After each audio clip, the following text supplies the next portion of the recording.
Hindi.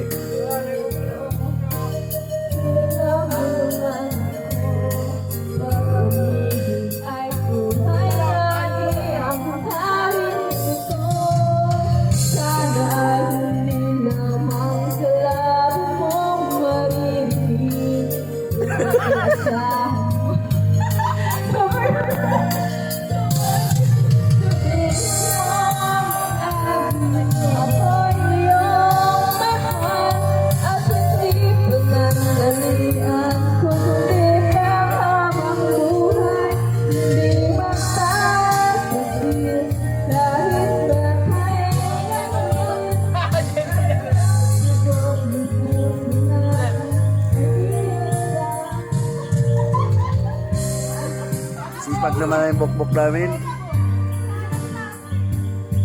Ano lutuin mo, Bok? Yun na. Uy, pwede. Kakaiba yan.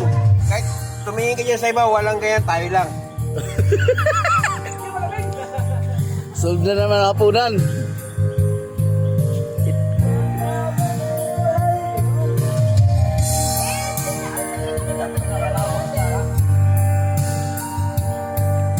Kinawawan nyo naman si Buboy, ginising nyo para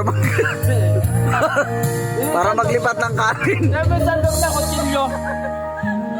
Hindi ako nagising sa pag... Ano sir eh? Nagising ako. Imasakin.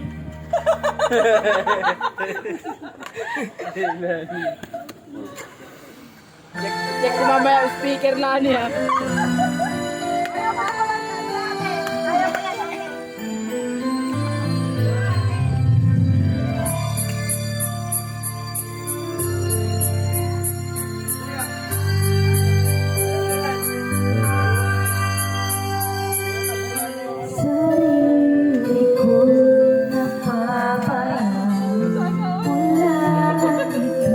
Ganda naman ang boses ng asawa ko.